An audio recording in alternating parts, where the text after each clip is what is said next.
So without any further introduction, I want to pass over the podium to Brian Szpiech, who will talk to us today about a two-sided dagger, Ramon Martí's philosophy of language and mission. Please join me in welcoming him.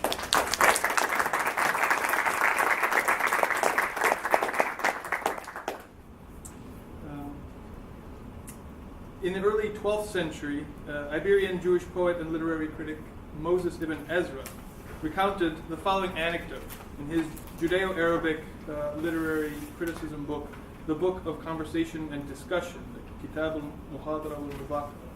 He says, when I was a young man in my native land, Granada, it happened that I was asked one day by a great Islamic scholar of law, he was a Jew, asked by a great Islamic scholar of law to recite the Ten Commandments for him in Arabic. I realized his intention. He, in fact, wanted to belittle the quality of their language. So I asked him to recite to me the first surah of the Quran in Romance, for he was among those who could speak it and understand it. When he tried to render it into that language, its sound was ugly and its parts distorted. He understood my intention and released me from what he had asked. Although we could use this wonderful, often discussed scene of translation to think about a host of interesting issues, such as Romance dialect use among Muslims and Jews. I find that little detail interesting. This is the 12th century, and a Jew is telling a Muslim, this is a language you know and use often. Or we might talk about the distinction in the mind of these people between Latin and Romance, and whether it exists, and if so, what words they use to distinguish between Latin and Romance languages in Arabic. But I won't talk about those. I want to offer this story instead as a way to begin to think about the problem that Tom and I are here to talk about, which is language. Ideas of what language means in an interreligious context. And in particular, I'm fascinated. Why does he think the Ten Commandments are belittled in Arabic? Or that the opening of the Quran might sound ugly and distorted in a Latinate language? I mean, after all, at this time, all of this translating either had been done or was about to be done. That is, the Hebrew Bible had already been translated into Arabic in the 10th century by Sadia Gaon in Baghdad, and it would begin to be translated into Castilian less than a century after this happened. And the Quran, too, was rendered into Latin only a few decades after Ibn Ezra says this took place. So obviously what's at stake here is more than just words and their meaning. It is, I think, what in Ibn Ezra's word is their essence, the essence of the text at play, the kunhuha, he says. When we translate Hebrew or Arabic into Latin, he says the beauty that was born in it and the essence that is in it departs from it. And that's his quote. And this anecdote makes clear to me that this departure, this loss of essence or goodness or whatever it is, this thing that exists in the original that is lost in the translation, is not just an aesthetic question, or not just a question of meaning even, but it's something else, a polemical issue, I think, one around which the uneasy cultural commerce between Muslims and Jews and Christians revolved. This kernel of meaning that's lost in translation, according to Ibn Ezra, is not meaning or sound, but the prophetic function of language in all of its manifestations, as an authentic witness to God's will. Translation here is dangerous, not because it poses a menace to beauty or sense even, but because it threatens the essence of a scripture and by extension the identity of its readers and believers. And in the period in which Christians were producing the greatest number of polemical texts against other religions in the 12th century and in the aftermath of the 12th century, writers continually struggled against this problem. How to attack the sources of their rivals, or engage with the sources of their rivals, with enough authority to present a real challenge to their way of thinking, without actually losing or affirming either the essence of their own scripture or what the other thought was the essence of his scripture. How were they able to quote the words of their texts and attack them and show that they understood them well enough to speak for them? In the 13th century in Western Europe, the trends of this polemical writing developed in a very interesting way in the work of Ramon Martí, and I think that he provides us with a perfect kind of after-story to the anecdote of Ibn Ezra. Now we know that already in the 12th century, as Professor Berman has showed us, the Quran had been translated into Latin, and here we see a really interesting folio from the first translation of the Quran into Latin, which is the one with this little doodle of Muhammad as a fish. Very famous image. There's a zoom in, and you can see it says in the bubble, Muhammad. So in this moment, at this very particular instant, it was Peter the Venerable of Cluny who helped make this translation possible by commissioning this and other texts to be translated in his attacks on Islam. And Peter the Venerable, that is, was keenly interested in language and seems to have become aware, perhaps during this trip to Spain in the mid-12th century, of the challenge that languages could present to belief. And in particular, the awareness of other scriptures, the awareness that other people believe in another essence to a scripture. Something that goes beyond just what it says, but a belief in its actual identity, its presence in the world as a prophetic manifestation. And I think that this is the thing that connects the 12th century with the work of Ramon Martí and with the late 13th century, and all of this baffling lack of evidence among the northern Christians, such as Vincent of Beauvais, not engaging with Islam. Peter the Venerable, in his prologue to his work Against the Sect of the Saracens, which made use of this translation, made a very interesting comment that I think connects him with Martí. He says, "I think it would be best that this text be translated into their language, that is, that the Christian truth be carried into Arabic, just as their demonic error shall be brought to the notice of the Latins by my work." Well, no, it didn't happen.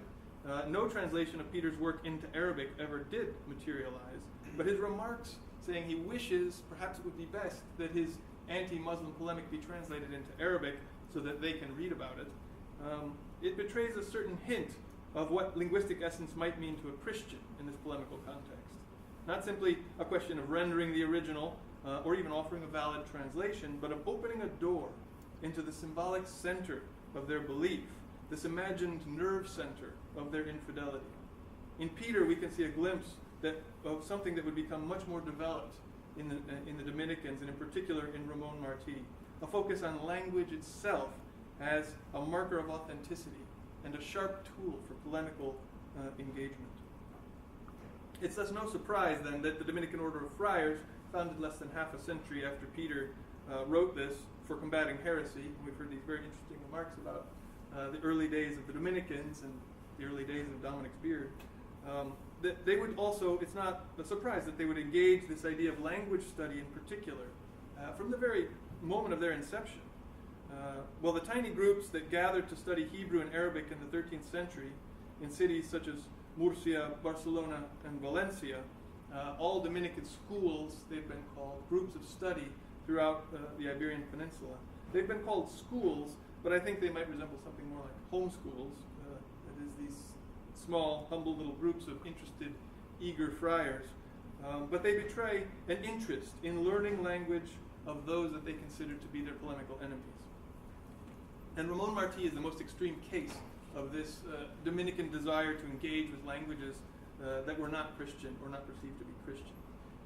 Just briefly to repeat what Tom has done, the works of Ramon Martí or Raymond Martini can amount to these 4 or 5, depending on what we do with the mysterious Latin Arabic dictionary of the time. I'll leave that out in my remarks, but we can talk about it afterwards.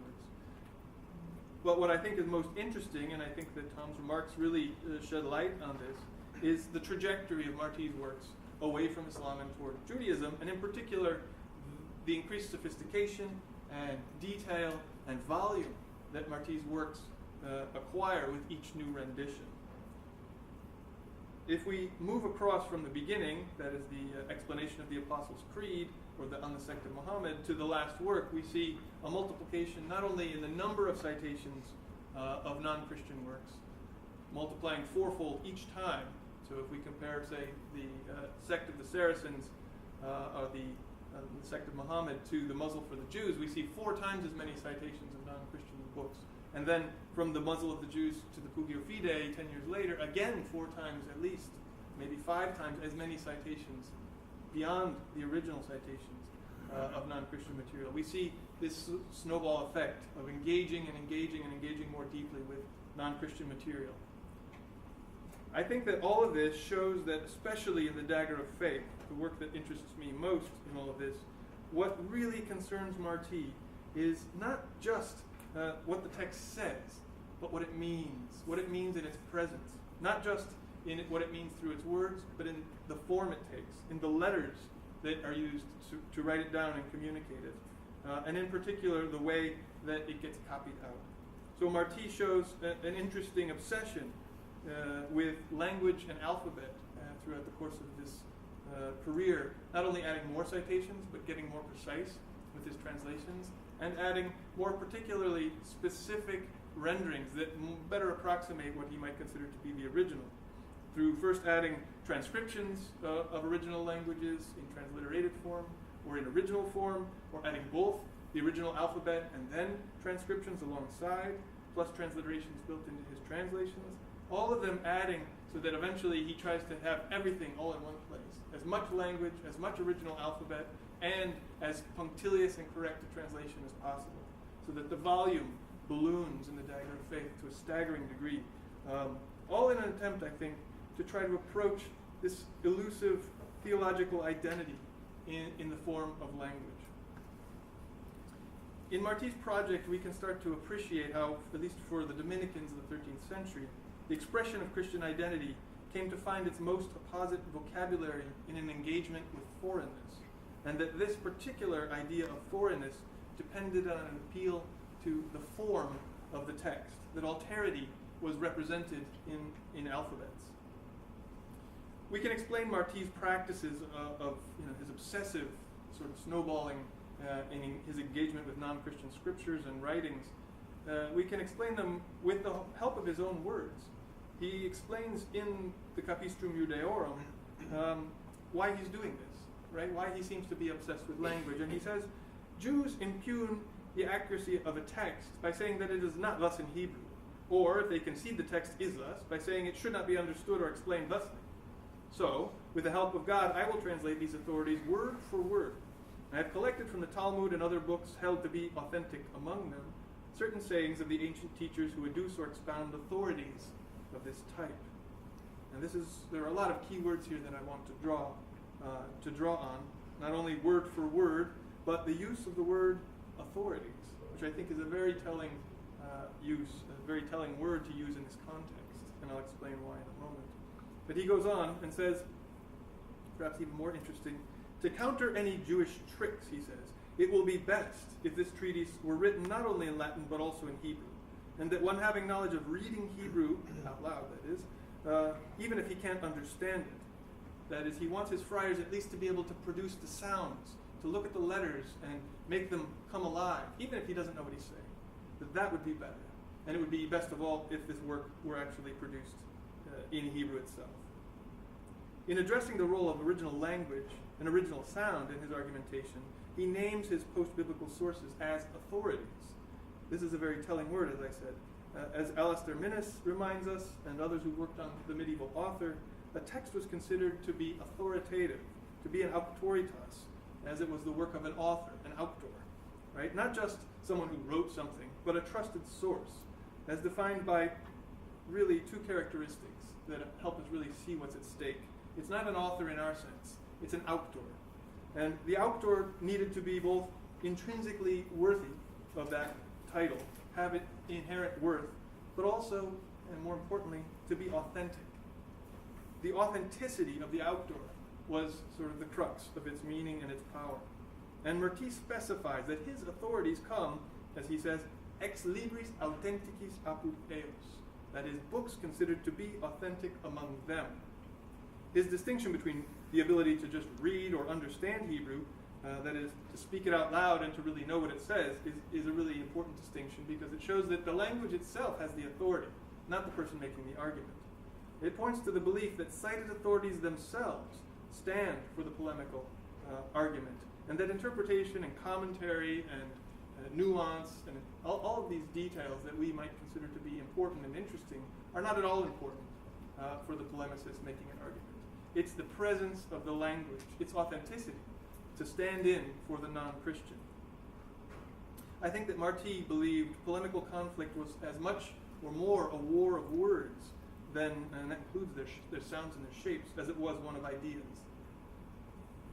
The muzzle, that is the Capistrum Judeorum, where these concerns are first aired, was not, of course, written in Hebrew. and just in Latin. And it contains occasional, somewhat clumsy efforts of transliteration of Hebrew and Aramaic, interlarded throughout the Latin text. And these are sometimes very funny, where he tries to stick in what he's trying to say in the original by saying such and so, it est, such and so, it est, such and so, and really comes out sounding like gobbledygook. It's almost like reading HTML or something. But he has this idea that adding more of the original in, peppering his Latin with non-Latin words is going to help. But somehow that didn't quite do it for him. He seems to feel the need to continue this approach in his last work, The Dagger of Faith, by supplanting this transliteration and these interlarded non-Christian words with actual transcriptions of original alphabets, carefully copied. And he explains why he's doing this in the beginning of The Dagger of Faith. In the prologue, he kind of returns to this why should I cite this way and why should I be interested in language discussion by saying the following.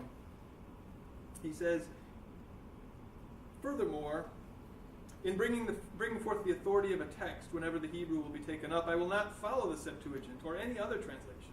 What will seem to be even more presumptuous, I will not revere Jerome in this, nor will I avoid the improper use, within tolerable limits, of the Latin language, so that as often as possible I will translate the truth word for word, there's that phrase again, of those passages found in the Hebrew.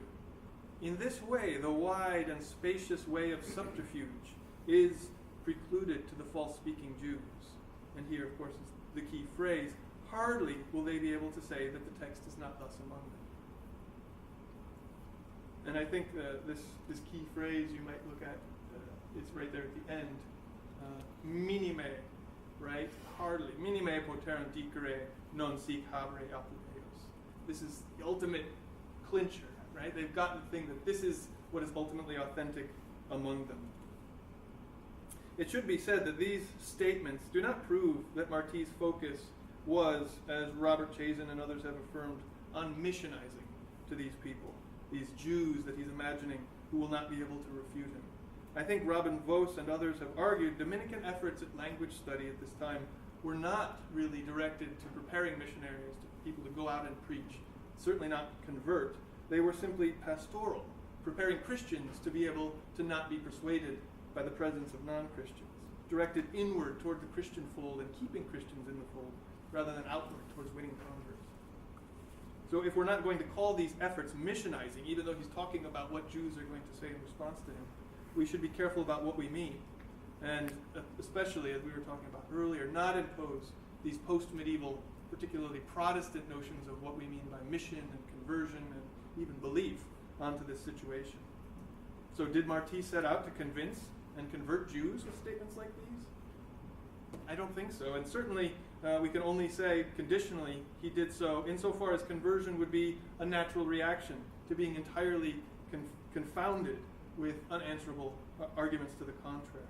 That is, sure, the Jews might be brought to conversion because they would have nothing to say in response, and any normal human response to this would be to accept defeat. But that his real argument is not to set out and confute or to convert Jews, but only to confute them, to take away all answers they have in response. He does show a real concern with honing his weapons of combat, and he uses aggressive, warlike language to talk about engaging with Jews, refining these theories of language and authority and talking about the theory of the dagger as, he says, a two-sided dagger, one for cutting off the bread of divine wisdom to be handed out to believers, and the other side for cutting the throats of non-believers who don't agree. So there's a very harsh sort of side to this dagger, but I believe that Martí's double-edged dagger can be seen in another way, which I'd like to talk about in the rest of my remarks. Well, Martí's interests are thoroughly polemical and intellectual, not missionizing, certainly not pastoral, towards others. He's not concerned with the salvation, I think, of any non-Christian, but he focuses exclusively on authenticity over and over again. What is apud eos authenticus. And this virtue is interpreted in terms not just of the book itself, but the way it's represented, its form, which led him, I think, to make a number of interesting choices about translation, about transcription, transliteration. And I want to give you just a few examples from the manuscripts to show you what I mean of how Martí made strange and interesting choices. the bulk of his quotations are from Hebrew sources. He does include a few citations from the New Testament. And here's an interesting folio from this earliest manuscript, the San John Viet manuscript, one that I've worked on extensively. Rather than relying on just the Latin Vulgate, which he only does in a few places, or citing the Greek, which he doesn't do, he sometimes cites the New Testament in Hebrew. That is, if we look closely, this top citation is actually a translation of the Greek into Hebrew, his own translation. And I've been able to go through and collect all the examples of his translation of the New Testament into Hebrew, interspersed throughout his writing. And then just below this, even more interesting, he writes a series of Quran and Hadith citations, which he gives in Arabic. And you may not say that's Arabic, but that is the Quran and Hadith cited in Arabic, written in Hebrew letters. So what do we call this strange language? Besides, we have Hebrew at the top, giving the New Testament, and then below that the Quran. Is this, what, Judeo-Arabic?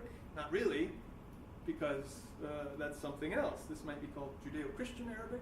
I don't know. It's an invention of his own because he uses Hebrew vowels, first of all, to vowel his attempt at rendering Arabic. And I think this is the only kind of example of its kind in existence, that someone would translate the Hadith and Quran passages, transliterate them without translating them, and use Hebrew vowels rather than to write them, say, with Arabic vowels on Hebrew letters or some other thing. It is worth noting that these citations in particular, these ones that I'm looking at in the box here, I'll zoom in on the Arabic for you to see those who can read it. This is an interesting passage in Hebrew letters. He says, إِذْ قَالَتْ الْمَلِكَةُ يَا مَرْيَامَ إِنَّ اللَّهَ اصْطَفَاكِ, etc., etc., etc. It's taken directly from the Quran, mostly Book 3, but other places too. And if you look at the other manuscripts, here's just a quick overview of a few other manuscripts that do the same thing. So there's the same Hebrew Gospels and the same Quran passages in the Coimbra manuscript as well. You see the same thing at the top. This gives you a little flavor of what the other manuscripts look like too. But it's interesting that these citations of the Quran in, say, Hebrew letters, in Arabic and Hebrew letters, or the New Testament in Hebrew, they had quite a rich afterlife, and were cited by Nicholas of Lyra in his commentary on the Bible. So that, in fact, if you look, here's an incunable printing of Nicholas of Lyra's Bible, which was then reprinted and spread all over Europe in many, many editions and in hundreds of copies. You can see that Lyra cites Martí's Latin translations of the Quran, taken directly from those manuscripts. So actually, I love this fact that most early modern Bibles actually have the Quran in them. And no one really noticed this. Here you see the Quran cited in Isaiah 8:2. And these elements, let me give you a few other examples of his curious language choice. These elements are just a few of the strange things he does. So, for example, he also quotes Maimonides at length in a number of places, but doesn't do so in the way you might think. It's not surprising that he would quote Maimonides, this great Iberian-born Jewish authority in the Middle Ages, who's most famous for his Guide for the Perplexed, but also really the authority on rabbinical matters, at least for a while. Martí quotes the Guide for the Perplexed like other Christians did. Martí is no different from Albert the Great or even Thomas Aquinas in quoting Maimonides' Guide for the Perplexed in Latin. But what is different is that Thomas Aquinas and all the others who quote from Maimonides in Latin quote him in a Latin version made on the basis of a Hebrew version by Samuel ibn Tibon, a copy known as the Dux Nutrorum. But Martí doesn't. He doesn't use what is the common, really the only source of Maimonides in Latin. Instead, he quotes a different Hebrew translation, that of Judah al-Harizi, but most striking, he also quotes the original in Judeo-Arabic. So here's Arabic, the Arabic of Maimonides written in Judeo-Arabic. And then here's his quotation of Harizi. And just to give you a sense of, I'm working on an editing project trying to edit this manuscript, and what it presents is just a hornet's nest of problems in terms of figuring out what to do with text in what order on the page and stuff. here's how we've been trying to render these things. So here's another quotation that he gives, which is of a single reference to an Arabic poet, whom he calls Quidam de Poetis Arabum. That is a certain Arabic poet, or a certain poet of the Arabs, which he quotes here. And it's we can tell who this is, right? This is a Christian Umayyad poet who strangely he quotes in Judeo-Arabic again, which I think is probably the only such quotation like this. But here is the Judeo-Arabic copied out with the Latin copied out, and then a translation and a transliteration into Arabic of letters of what he's actually saying. Now, Professor Berman has addressed the question of why Martí seems to pay more attention to Judaism rather than Islam, and I think that his arguments are very persuasive. But I want to add a few points that I think we can use to open up our discussion. Martí certainly found that control of language in citing sources was important in confronting those he wanted to confront, Jews or Muslims, whereas Islam had certainly the most robust philological tradition, claiming linguistic preeminence for itself as part of its basic theology. Its challenge to Christianity at this time was not at all theological or linguistic. I think Islam may be enchantingly elegant or dangerously tempting, as Martí's contemporary Ricoldo da Monte di Croce seems to suggest in Baghdad, when he begged God to explain why such a beautiful thing could be allowed. I don't think that's the real challenge we're dealing with. What it was is not theological, because Islam was never part of the Christian story, and its theology was not an unsettling aspect to Christian belief when it came down to it. What was most unsettling was its political success or its military prowess. On the other hand, Judaism was a cornerstone of the Christian story, a cornerstone that could not be rejected and had somehow to be rehewn to fit new structures. And I think it's more necessary for Martí, whose interest is not really in converting anyone. His interest is in adapting things to fit the Christian story, and Islam doesn't fit the Christian story in any useful way, except when, in a few cases, it does. So the few times he cites the Quran, he cites them not to attack Islam, not to criticize Muhammad, but to use the Quran, written in Arabic and Hebrew letters, as a proof text for Christianity, arguing against the Jews. He is one of the first writers of about a century of writers who claim Muhammad is a witness to Christian faith, and he uses this word, testes. That is the idea that the Quran, and he calls it this, is an authority that proves Christianity. And Martí's Quran and Hadith citations are presented as proof texts against the Jews. So here, the Muslims become allies in the common goal of refuting the Jews, not at all in attacking Islam. The use of Islam as an intellectual ally, that is, a Christian ally against the Jews, might help explain why he quotes so extensively from Arabic philosophers in the first part of the Dagger of Faith, but never offers a shred of original Arabic text. And there's interesting work being done on the first book by the Dutch Arabist von Koningsveld, who has claimed to discover the Arabic manuscript from which all of Martí's Arabic material comes. A book called the Sayf al-Muharraf bi-Rad al-Mushaf, the Whetted Sword and Refutation of the Scripture. Now, he hasn't published his paper yet, and I haven't really evaluated his claim, but if it's true, it's not surprising, because this source he claims to be Martí's source is by a Coptic Christian, and only circulated in Coptic circles, which is not surprising then if we think about the kinds of citations he's offering, things of interest to Christians more than to Muslims, but also citations of Maimonides in Judeo-Arabic. The only Arabic writers who cited Maimonides were Copts. So Maimonides had no circulation in Arabic among Muslims. So it's no surprise that Martí would present his Arabic material in this way, and maybe present the Quran, Hadith, Maimonides, and other Christian poets in a way that's particularly fitting for an idea of a Coptic source writing against Islam. He can simply adapt it to what interests him, which is to adopt Islam as a refutation against Jews. So all of these, I'd like to suggest, all these weird examples that we're looking at are guided, I think, by a conception of authenticity that's represented for Martí not as an abstract linguistic display, but as a certain experience of an imagined Jewish reader, one who looks at scriptures and sees their original script as being compelling in its own right. He gives these non-Jewish authorities a pseudo-Hebrew garb by writing them in Hebrew letters, by giving them Hebrew vowels, but he also claims to somehow sort of appropriate this imaginary perspective of a hermeneutical Jewish enemy by simulating the original when there is none to be had. That is, making the Quran a sort of Jewish authority that he can cite against Judaism. As he says in the opening to the Dagger of Faith, no plague is more effective at harming than a familiar enemy. And I think for him, no enemy is more threatening than that of a foreign alphabet. Like Peter the Venerable, Martí never did succeed in escaping the burden of his own language and alphabet, and he never wrote anything except in Latin. So, like his forebears, he didn't actually come to write that book in another language, but his interest certainly betrays his intentions.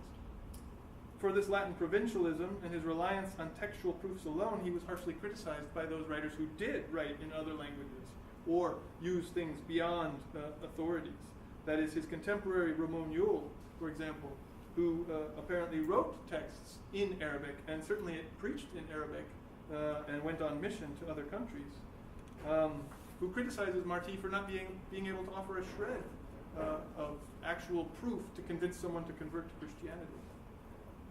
Or a few years later, after Martí's death, the Castilian Jew Abner of Burgos, known after his conversion to Christianity as Alfonso of Valladolid, who resembles Martí in very many ways, although I'm not sure he actually knew him, but he ups the ante yet again by writing his entire anti-Jewish polemic in Hebrew, right? Not offering a shred of Latin in any case, and writing only on the basis of Jewish sources cited in Hebrew in a Hebrew style. So rather than the scholastic and ordered philosophy of Martí, he offers something that is rambling and discursive and much more evocative of midrashic commentary than scholastic Christendom. This deliberate intention to avoid a rigid order is part of Abner's strategy, and it reveals Martí, by comparison, to be thoroughly Christian in his way of thinking, and thoroughly interested only in talking to Christians. So I think Tom's right in suggesting that when we situate Martí, we should think north rather than think south. But in any case, all of this sort of fits into a narrative that for me starts with Peter the Venerable, this whimsical desire to have the text written in the other language if it could be done. Although when it is done, we find that it doesn't work anyway. The Quran of Robert of Ketton, like Martí's Dagger or even Abner's Hebrew polemics against the Jews, they all offer us a certain way of thinking about scripts, of script worlds in David Damrosch's concept, which we can define as the power of script to cross the boundaries of time or space or language. But in Martí and Alfonso of Valladolid's case, script suggests a certain theological power, this certain essence that Ibn Ezra seems to be getting at, the power of evoking a real identity that is different from one's own. And in the context of supersessionist polemic, certainly Christian, the wielding of another script comes to constitute a means for hijacking an entire scripture. The alphabet starts to stand in for at least Martí and certainly Abner of Burgos as a kind of hermeneutical other, the one who is itself a theological witness to the triumph of Christianity. But as I've said, I think Martí's dagger is, as he himself admits, a double-edged dagger. On the one hand, certainly this provides a very strong argument to defend his Christian polemical views, but on the other, all of his examples point to a dilemma that plagued this entire movement from Peter the Venerable on. That is, the quest for polemical authority in authenticity, in real otherness, requires interpretive choices about what that authenticity means, whether it's an absolute objective rule of translation or some phenomenal subjective effect of presentation. And by making his evocation of authenticity dependent on these ambiguities of translation, writers like Martí and Alfonso, who were living out the anxiety suggested in the Quran of Robert of Ketton and of Peter the Venerable's remarks, they're led to ground their entire polemical edifice on what seems to me a very unsteady foundation, one that makes religious truth and argumentative authority seem very much like Ibn Ezra's essence of language, ephemeral and ultimately untranslatable. And it seems that Martí's polemical dagger, his linguistic mastery of alphabets, was something of a double-edged sword. For in the zero-sum game of religious polemic, in which, as he says, no plague is more effective at damaging than a familiar enemy, for him no plague is more belittling, ugly, or distorting of a scripture's essence than the failure to marshal and translate its authenticity and control its potential ambiguity. Thank you.